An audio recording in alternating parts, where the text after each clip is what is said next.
ఒక రెస్ట్ గానీ వేలకు ఫుడ్ షెల్టర్ గానీ అన్ని హాయిగా ఉండింది మాకు. జైలు జీవితమే బెటర్ గా అనిపించింది మాకు.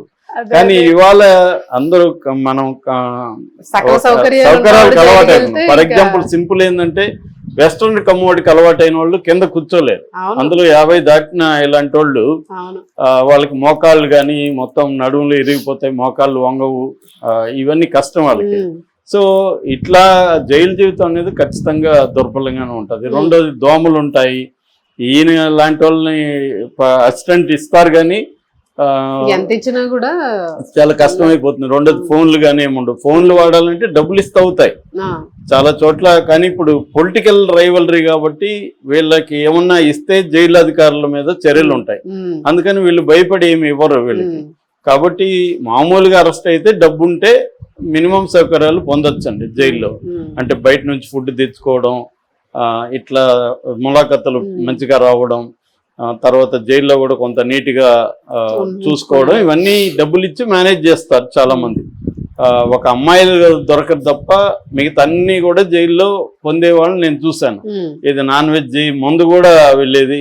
అమ్మాయిలది కూడా ఎలాగ ఉంటుందంటే పోలీసులతో కుమ్మక్క అయితే మనకి ఎస్కార్ట్ పోలీసులు వస్తారు, వాళ్ళకి డబ్బులు ఇచ్చేస్తే ఎస్కార్ట్ ఏంటంటే మార్నింగ్ కోర్టుకి 11కి తీసుకెళ్తే 11కి అక్కడ క్లర్క్కి డబ్బులు ఇస్తే మన ఫైల్ ముందు పెడతాడు. సో 11:30కంతా మనం రిలీవ్ అయిపోతాం. నైట్ జైలర్తో అండ్ పోలీసులతో మాట్లాడుకుంటే 11 వరకు నైట్ టైం ఇస్తారు మనకి జైలుకి.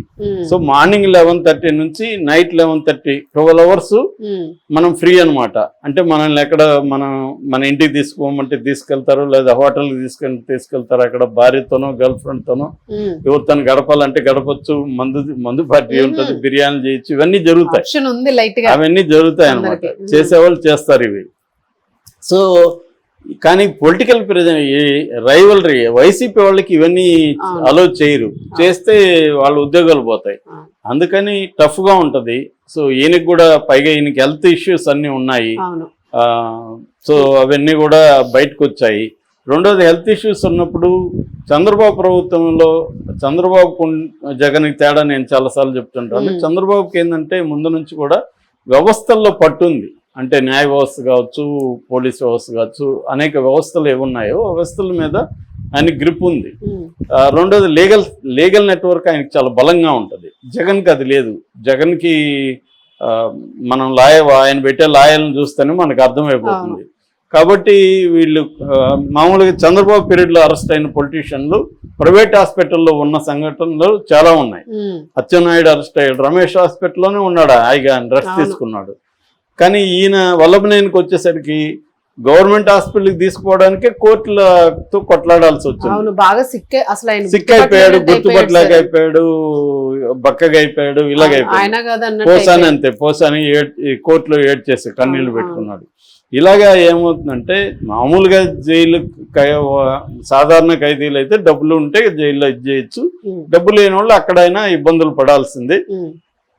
ఒక్కొక్కసారి లంచం ఇవ్వకుండా నాకు తెలిసి ఒక కేసు ఏంటంటే లంచం ఇవ్వకపోతే వాళ్ళకి ఒక ఎంఆర్ఓ కరప్షన్ కేసులో వచ్చారు. వాళ్ళు అక్కడ ముందుగానే ఈ ఎంఆర్ఓకి నుంచి మనకి ఇంత డబ్బులు వస్తాయి, డబ్బులు ఏం చేయాలో కూడా ప్లాన్లు వేసుకున్నారంట జైల్లో వార్డర్లు వాళ్ళు.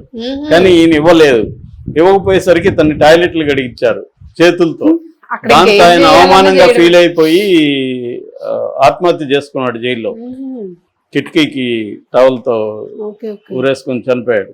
సో అలా మనల్ని వేధించదలుచుకుంటే అక్కడ వేధిస్తారు వాళ్ళు. కాబట్టి ఈ వల్లభనేని వంశీకి కూడా ఇదే ప్రాబ్లం. ఇప్పుడు ఆయన మీద 11 కేసులు ఉన్నాయి. అన్ని కేసుల్లో బెయిల్ వచ్చాయి. ఇప్పుడు కొత్త కేసు పెట్టారు, మళ్ళీ అరెస్ట్ చేస్తారు. ఆ లోపల బెయిల్ వచ్చే లోపల ఇంకొక కేసు పెడతారు. పీటీ వారెంట్ అంటారు, ప్రిజనర్ ఇన్ ట్రాన్సిట్ వారెంట్ అని. ఆల్రెడీ జైల్లో ఉన్నప్పుడు ఇంకొక కేసులో వారెంట్ వేస్తారనమాట. జైలు నుంచే వాళ్ళు తీసేసుకుంటారు. కాబట్టి వేధించదలుచుకుంటారు. అందుకనే పొలిటికల్ రైవలరీస్ ని అధికారంలో ఉన్న పార్టీ వేధించదలుచుకుంటే అనేక రకాలుగా వేధించవచ్చు. చంద్రబాబును కూడా 53 రోజులు జైల్లో పెట్టాడు, చాలా మందిని జగన్ జైల్లో పెట్టాడు. ఇప్పుడు జగన్ వంతు వచ్చింది. సో దీన్ని ఇప్పుడు ఫేస్ చేయాలి. అందుకని చాలా మంది యోగా ప్రాక్టీసులు ఇవన్నీ చేస్తున్నారు. వైసీపీ తట్టుకోవాలి కదా అక్కడ అనేసి దోమలు ఈ లైఫ్ ని చేయాలి, తప్పదు ఇంకా. మొత్తానికి వంశీ అయితే అరెస్ట్ అని వార్తే గానీ ఇప్పుడు అరెస్ట్ అయ్యారా లేదా అరెస్ట్ అయ్యలేదో ఈవినింగ్ క్లారిటీ వచ్చే అవకాశం అయితే ఉంది, కానీ దొరకకుండా ఉండే ఛాన్స్ లేదండి. ఇవాళ ఉన్న టెక్నాలజీకి అజ్ఞాతంలో ఎంతకాలం ఉంటారు, ఖచ్చితంగా దొరుకుతాడు, ఖచ్చితంగా ఫేస్ చేయాల్సింది. కాకపోతే ఎంత శిక్ష పడే ఛాన్స్ ఉంటుంది ఈ కేసుకి? శిక్ష ఇప్పుడు 11 కేసులు అండి, శిక్ష పడితే ఇంక లైఫ్ లాంగ్ ఉంటాయి. శిక్షలు పడవు ఇవన్నీ కూడా, ఇవన్నీ తేలవు. కాకపోతే ఈ ప్రాసెస్ ఈజ్ పనిష్మెంట్ అంటారు ఇండియాలో. సో ఈ ప్రాసెసే పనిష్మెంట్.